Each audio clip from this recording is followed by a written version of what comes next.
Hey friends, today is our second to last day of reading Pugs of the Frozen North. We'll read chapter 13 today, and then tomorrow we'll find out how the story ends.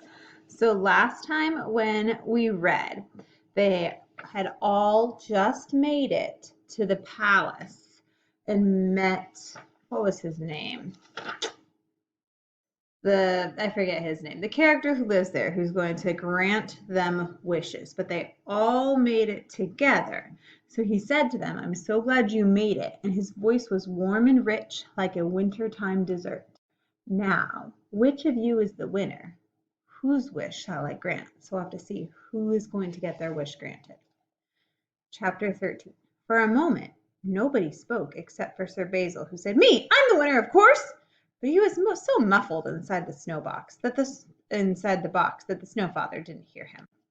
In the end, it was Shen who said, "None of us is the winner." "That's true," said Sika. "We all got here together, and none of us could have made it without the others. I'd still be washing up for the Yetis if Snowbot hadn't gone and roused Shen." "We'd all be Yetis if Shen hadn't rescued us," said Shackleton. "And I'd have fallen through the chasm if Shen and Sika hadn't helped me," Helga said. "They were very brave." "And the pugs would have frozen if Helga hadn't nestled them in her beard. And then we would all have been blown up by Sir Basil's rocket if Sideplate hadn't so kindly saved us." "So none of us is really the winner," said Shen sadly. "Not really." The Snow Father's wide white grin grew wider still. "Or maybe all of you are the winners," he said. "For the first time ever, I declare the race a tie. So come inside and let us discuss the matter of prizes." They followed him through the gate in the high white wall into a garden. Green was the last color they expected to see here at the top of the world, but green was all around them, the glowing greens of grass and trees, speckled with red and golden flowers. "How do you grow all these plants?" asked Shackleton Jones. "I didn't grow them," said the Snow Father. "I made them out of snow." "Snow?" said Sideplate, reaching out to rush his hands over a tree trunk. "Everything you see here is made of snow," said the Snow Father. "The special anything snow that falls only here at the top of the world. Shape it into whatever you want, and it will become real." He strode over to a drift of snow that had gathered against the wall of his igloo. Kneeling, he scooped some up and made it into a little snowbird. "There," he said. And as he watched, the white bird blushed and darkened, opening its black bead eyes and flittering away to a perch, singing on the branch of a tree. "Whatever you like," he said. For a moment, everyone was too amazed to speak. So here's the whole gang watching the little bird fly away that was made out of snow. Then, with whoops and cheers, the travelers all threw themselves at the mound of snow and started to help themselves to clumps of it and to shape those clumps into, well, whatever they could imagine. Shen made a little snow ship, which turned into the most perfect little real ship he had ever seen, complete with riggings and anchor chains and all sorts of things that he hadn't been able to sculpt in snow, but that the snow knew, anyway, he wanted. He put it in his pocket and set to work making a snow treasure chest and filling it with snow diamonds. "Ah, that's what Sir Basil's father did when he came here all these years ago," said Sideplate. "He was so busy making a snow bowler hat to replace his own, which was looking a bit battered after all of his adventures." Meanwhile, Shackleton Jones was making snow cogs.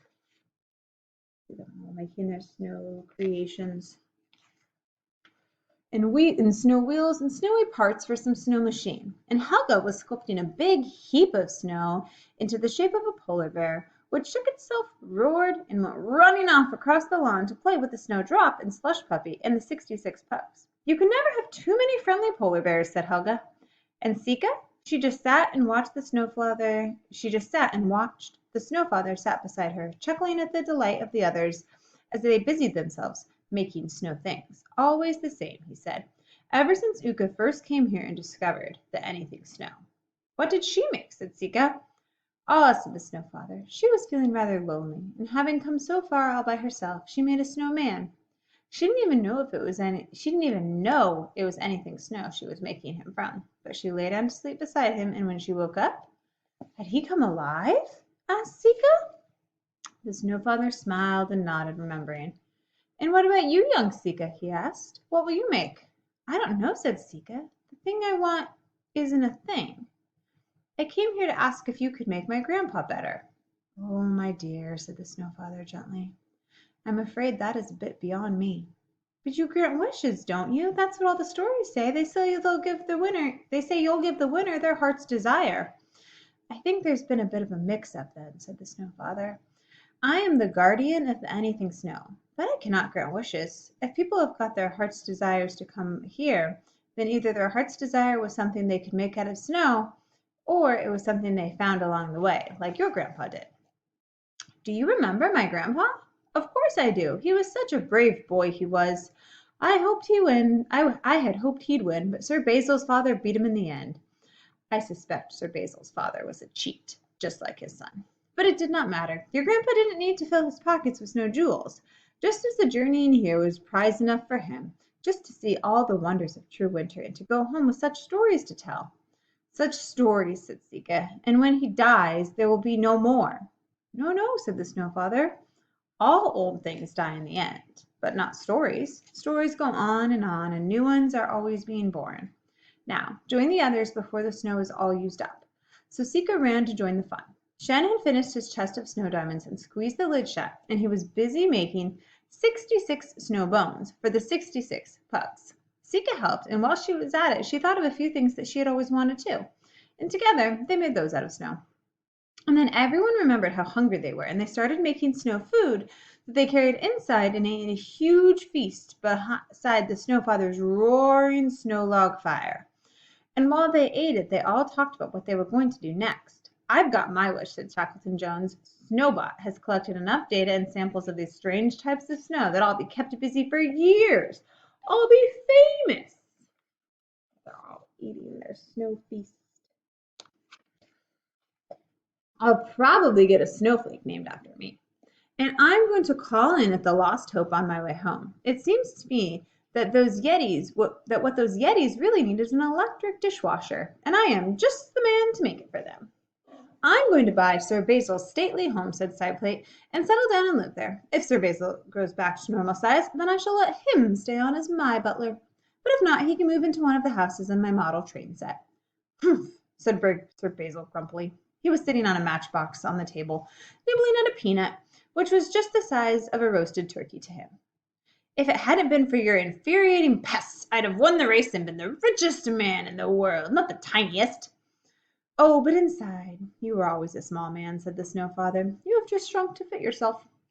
The house in my model train set is very nice, said Sideplate encouragingly. You can settle down there, sir, and you'll certainly be the richest man in that world. So, in a way, you will have gotten your wish.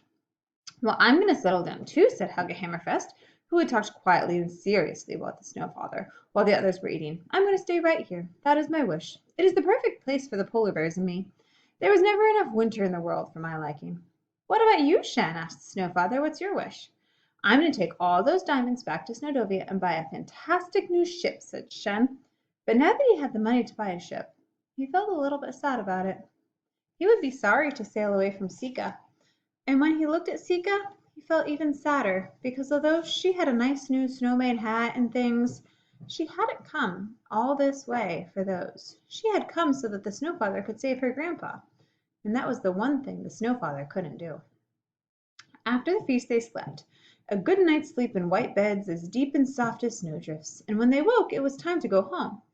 Out in the Snow Father's garden, Sideplate was strapping Sir Basil's lunchbox firmly to his sled, with Sir Basil buzzing inside it like a well-dressed wasp. Shackleton Jones was preparing his own sled for takeoff. He had fitted it with wings and propellers that he had made out of snow, and he was being helped by Snowbot and by a new robot called Snowbot 2, whom Snowbot had made out of snow. Helga was watching in the Snow Father's garden, watching her polar bears play on play on the lawn. This is the place for me, she said happily. Ever since I was a little girl, I've wanted to come here and stay here. No more dreary springs and summers for me. Winter is the best. Winter glitters. Shen and Sika went to where they had left Grandpa's sled. It was looking rather worse for the wear after this long journey. The leashes that tied the pugs to it were tattered and frayed. It's a long way for small paws, said the Snow Father, watching as they started arranging the little dogs. It was true. The pugs did not look happy at the thought of the long journey that lay ahead. But we have to go, said Sika. It's lovely here. We don't want to stay forever like Helga. Then she looked at the Snow Father and she said, I've been thinking about my wish. You know I cannot give you your heart's desire, said the Snow Father. I know, she said, but could you maybe give my grandpa his heart's desire instead? And what would that be? To see you one more time, said Sika. The Snow Father went quiet and thoughtful. While he was thinking, Shackleton Jones's sled went soaring overhead, with Shackleton and the Snowbot waving from the windows. It circled the Igloo Palace once and roared away out to the south-southwest. It's the only way to travel, said the Snow Father approvingly, shading his eyes to watch the flying sled as it dwindled among the northern lights. He turned and ran back to his garden in a fresh fall of anything snow that had appeared overnight. Shen and Sika stood watching while he began shaping the snow into 6 big shapes. When he was finished, 6 huge elk shot themselves to life and started nibbling the grass while the Snow Father made 6 red harnesses for them and led them outside to where Shen and Sika's sled was waiting. Your dogs have run farther than any pugs have ever run before, he said as he started tying the elk to the sled. It would be a pity to make them run all the way back again, too. There's barely enough room on the sled for Shen and Sika and the Snow Father and Shen's snow treasure chest and the 66 pugs, but they all squeezed in somehow. When everyone was aboard, the Snow Father shouted something to his elk, and off they set, galloping across the snow, with the sled rushing behind them until the hiss of the sled's runners faded, and Shen looked over the side and saw that they were flying. The elk had unfolded great tawny wings and were flapping southward. The Snow Father's palace in its green ring of gardens was falling away behind, and Helga Hammerfest was waving in side plate, looking up and waving too as he set out on his own journey. Shen waved back, but pretty soon the sled was so high that he didn't think they could see him anymore. He could see them, though. He could see everything, the igloo, the palace, the abyss with its broken bridges and the 50 different kinds of snow. He could see far away the Lost Hope, and further still, Kraken Deep in the dark forest where the yipping pugs had shaken down those clumps of snow. He could see all the wideness and the whiteness of the frozen north spread out under the northern lights like a map, or the iced top of a gigantic Christmas tree. And the Snow Father laughed and tugged on the elk's reins, and the sled flew south toward the faraway twinkling windows of Snowdovia. So here they are, traveling back to Snowdovia. And we will see what happens when they get there tomorrow for our last day of this read aloud.